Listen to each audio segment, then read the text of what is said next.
Es wird geschätzt, dass etwa 60% der in Hollywood Beschäftigten jüdisch sind.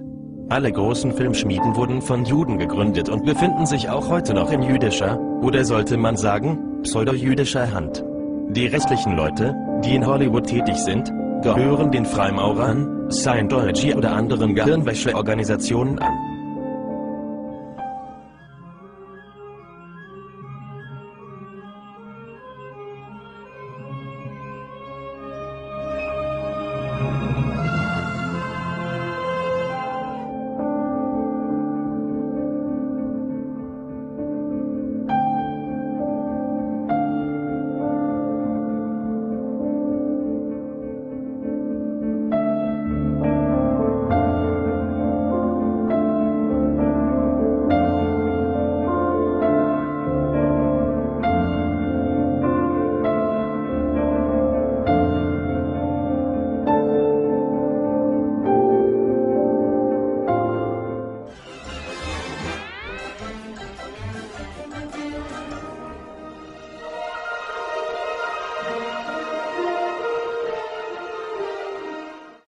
Tour of the world's most fully automated office building.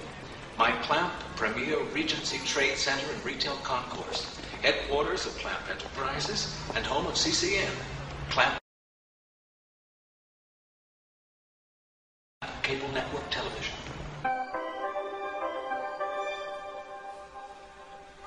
The death of Mr. Wing removes the last obstacle to developer Daniel Clamp's long-delayed Chinatown.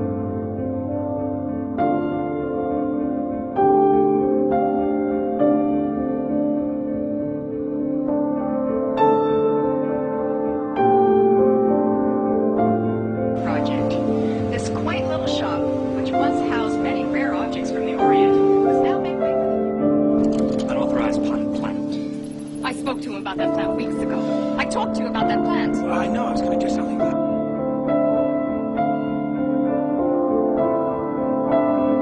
Just possible aphid infestation. What's this?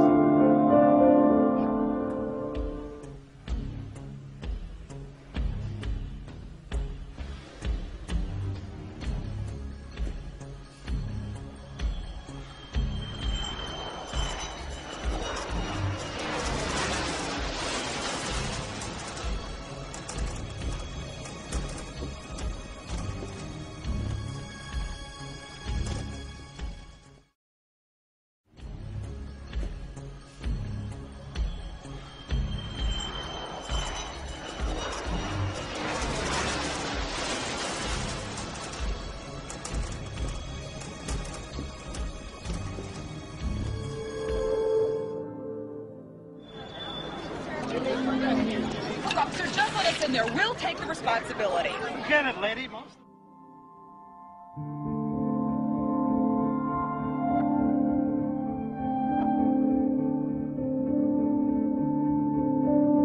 people are out of there now. Eh? Then what's in there? I've been to Beirut. Yeah? I bet they miss you there. What's more interesting is the producers, the magicians, you might say, who understand a full grasp of what is to be conveyed to the audience, what messages must be imprinted in them, in their minds, and he knows the techniques and how to do this perfectly, a perfect science. So Hollywood, this amazing industry, Hollywood is called the Holy Wood. The Holy Wood, of course, is the staff of the Magi, of the Magus, Grand Magus, in the occults. He waves a wand, and everything is altered, changed. He casts a spell. And it's portrayed even in the cartoons with Mickey Mouse with his little wand. He's dressed like the wizard. Little stars, 5-pointed stars, come from the wand. And in the ancient Middle Eastern legends, all the holy men there had their staff. That we even find it in the Old Testament as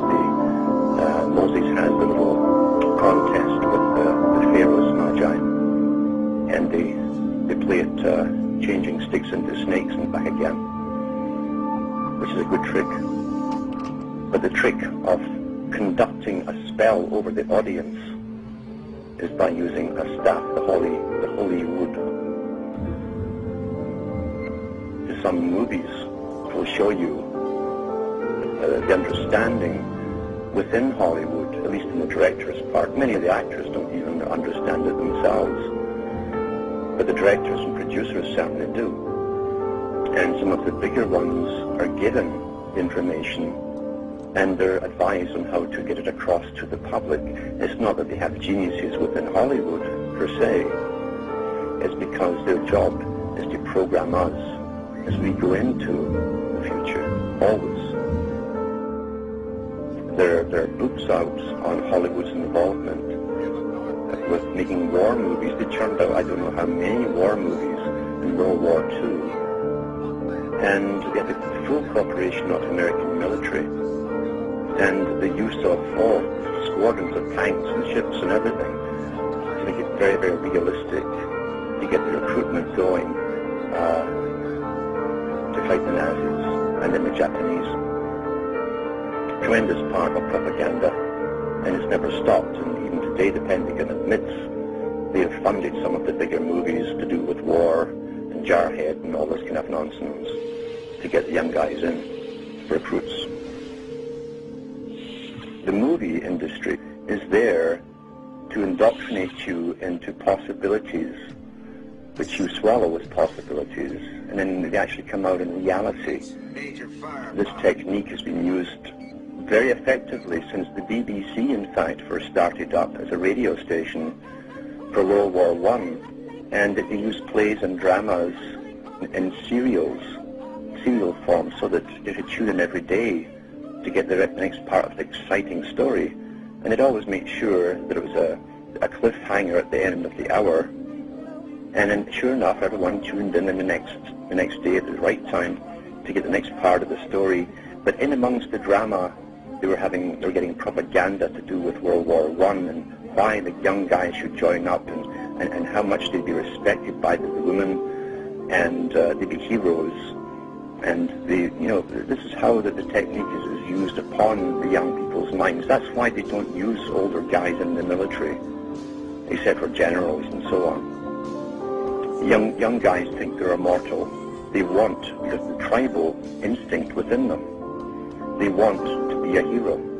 They want to stand out and save the tribe. That's what sports are portraying too.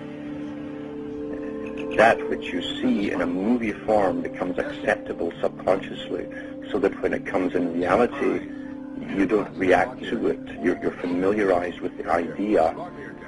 And in the movie, of course, it's always presented as a necessity. And in other words, all the bugs have been ironed out subconsciously in your mind for you. It's been downloaded into you, the whole idea and why it's done. So this is Hollywood.